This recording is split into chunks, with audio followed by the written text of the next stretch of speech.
राधा वल्लभ श्री हरिवंश श्री वृंदावन श्री वनचंद श्री जी की अत्यंत कृपा से हम परम पूज्य श्री राधा बाबा के पावन चरित्र को श्रवण कर रहे थे। कल के प्रसंग में हमने श्रवण किया कि परम पूज्य श्री राधा बाबा का श्री शेठ जी महाराज से मिलना हुआ और फिर वहाँ पे सेठ जी और बाबा के बीच में बातें हुई।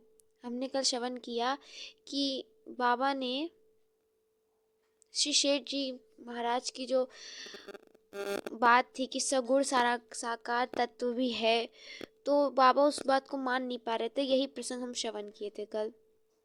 उसके बाद बाबा ने श्री शेठ जी महाराज से कहा कि आप जो गीता बोलते हैं, प्रवचन करते हैं, उस गीता को आप अपने पुस्तक में छापे। तो सेठ जी महाराज कहते हैं, मैं कहाँ कैसे बोल पाऊँगा, मैं तो वैसे भी जब बोलता हूँ तो मारवाड़ी हिंदी मिश्रित करके बोलता हूँ। तो बाबा कहते हैं, आप करिए, आप बोलिए, मैं आपकी बातों को हिंदी में पूरा कर दूंगा। तो जब एक बार बोले, एक बार जब उन्होंने सत्संग किया, तो जब बाबा ने उनकी भाषाओं को लिख लिया, उस मारवाड़ी मिश्रित हिंदी को, और जब शेठ जी महाराज ने देखा तो उन्हें बड़ा आश्चर्य हुआ कि ये कैसे हो गया। तो फिर तब तय हो गया कि अब तो छपेगी। श्री सेठ जी महाराज अपनी गीता छापेंगे, श्रीमद् भगवत गीता जी को, जिसमें वो उसका अर्थ करेंगे। तो उसके लिए उन्होंने कह दिया कि ये गीता प्रेस में वहाँ छपेगी।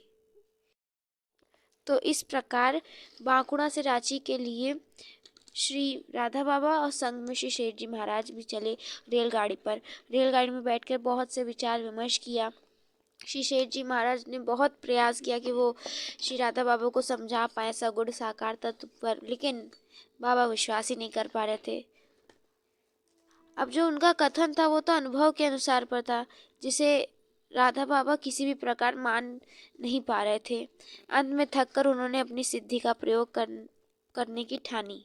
श्री शेठ जी महाराज ने बाबा से उनका विचार तो चल ही रहा था, इसी बीच उन्होंने अपना वस्त्र श्री राधा बाबा के शरीर पे डाल दिया।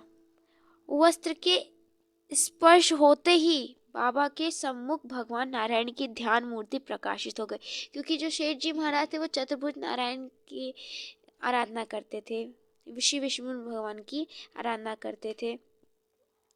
जैसे ही वस्त्र डाला वैसे ही बाबा को भगवान नारायण दिखने लग गए।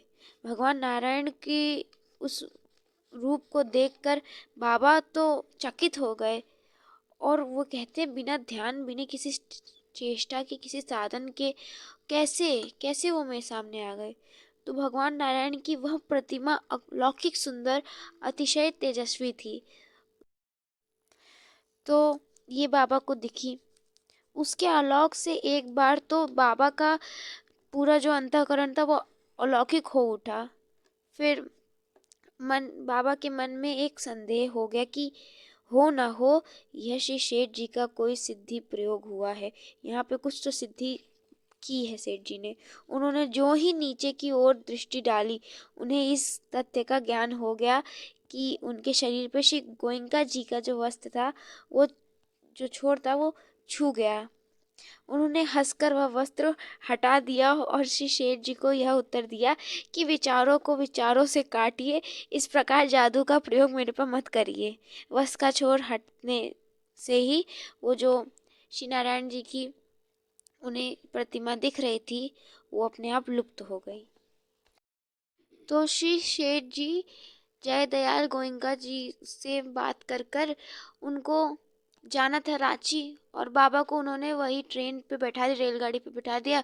तो 2 रात और 1 दिन की रेलगाड़ी यात्रा करके वो गोरखपुर रेलवे स्टेशन पर उतर गए। बाबा यात्रा में भिक्षा का तो प्रश्न उठता ही नहीं, बाबा ने भिक्षा मांगी ही नहीं।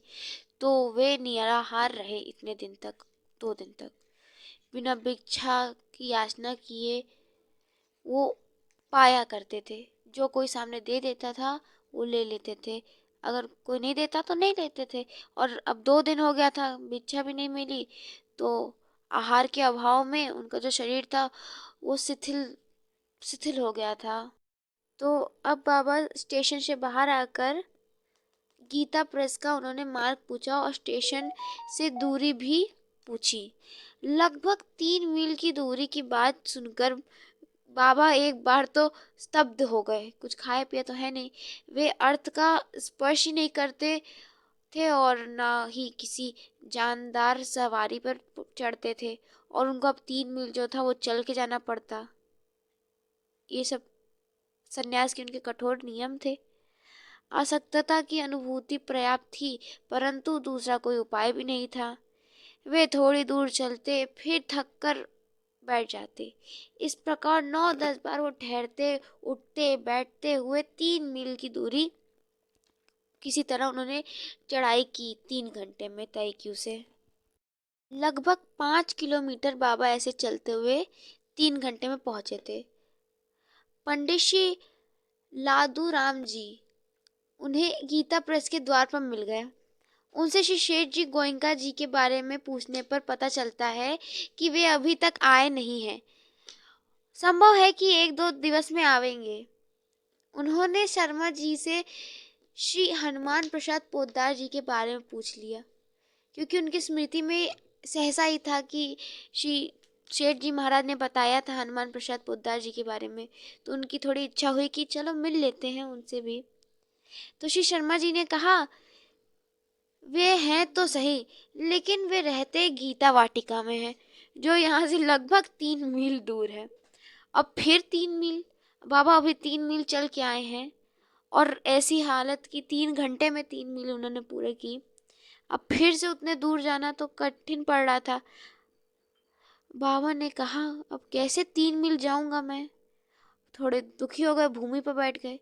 शरीर की दुर्बलता और उपवास जनित अशक्तता के कारण 3 मील फिर से चल पाना थोड़ा असंभव सा लग रहा था। परंतु भगवत इच्छा से श्री लालदू राम जी ने के मन में सद्भाव का उदय हो गया। उन्होंने कहा बाबा से कि मैं आपको इक्का पर बैठा देता हूँ। तो नियम के कारण जानदार सवारी पर जो बाबा है वो नहीं बैठते थे, लेकिन यहाँ तो सर्वथा ही विवशता की स्थिति हो गई थी। इक्के का भाड़ा श्री शर्मा जी देने के लिए तैयार थे। इक्का गीता प्रेस से गीता वाटिका आया। प्रवेश द्वार पर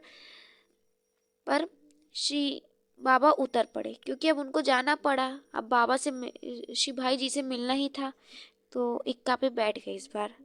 उस समय गीता वाटिका लघु वनस्थ था, मतलब थोड़ा छोटा सा वन के प्रकार था।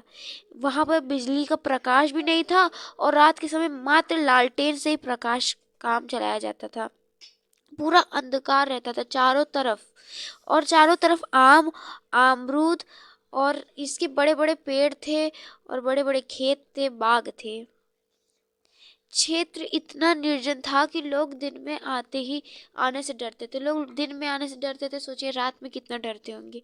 गीता वाटिका अपने आप में एक ऋषि उपवन था। हरी भरी लताओं और ऊंचे ऊंचे वृक्षों के कारण उपवन बहुत ही सघन लगता था, बहुत गहरा लगता था। जिस प्रकार श्री वृंदावन धाम है हमारा।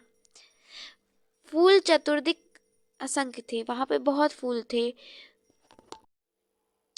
यहाँ पर फल भी उगते थे मौसम के अनुसार। इसी ऋषि उपवन में भाई जी कल्याण पत्रिका का संपादन कार्य करते थे, कुछ ही गिने चुने लोगों के साथ। तो बाबा गीता वाटिका के प्रवेश द्वार पर ही थे। वहां पे उन्हें श्री दूली चंद दुजारी जी मिल गए। तो वाटिका के पहले ही भवन पड़ता था, जहाँ पर पोद्दार जी और उनके सपरिवार रहते थे। वो इसी भवन के संपादीय विभाग का लोग भी रहा करते थे। यही उनका कार्यालय भी था भाई जी का। उसी भवन के बरामदे की सीढ़ी पर पूज्य बाबा बैठ गए। इन दिनों यहीं पर गीता वाटिका में 1 वर्ष का अखंड साधक सत्र चल रहा था। देश भर के सैकड़ों साधक और साधना और सत्संग करने के लिए यहाँ आए हुए थे।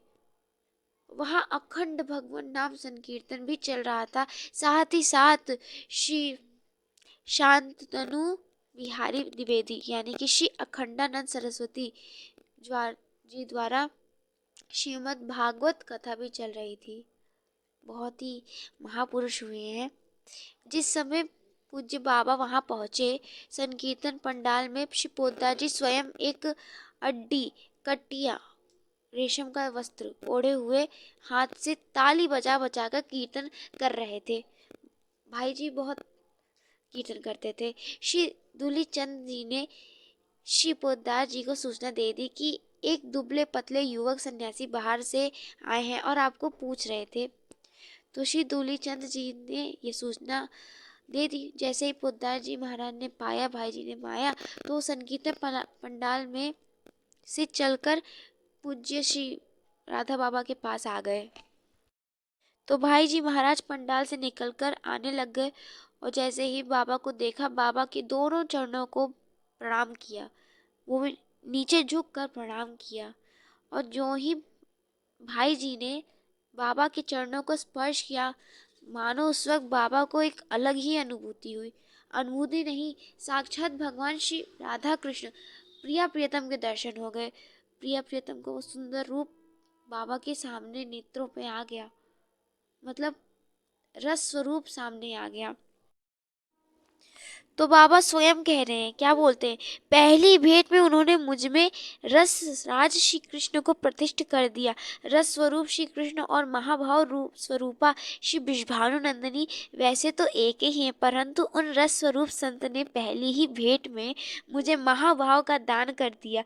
इस दान की प्रक्रिया भी अति ही विचित्र थी। जगत में दाता का हाथ और दाता का मस्तक सदा ऊंचा रहता है, पर इन रस स्वरूप श्री पोद्दार जी महाराज ने स्वयं झुक कर दान दिया, मेरे चरणों को छू कर दान दिया और अपने मस्तक को झुका कर दान दिया।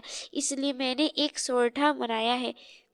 विभु तत्व में मेरी प्रतिष्ठा तो श्री सेठ जी की, परंतु मुझ में श्री राधा कृष्ण के रस तत्व की प्रतिष्ठा करवाने वाले श्री पोद्दार जी महाराज हैं। सोरठा कुछ इस प्रकार है,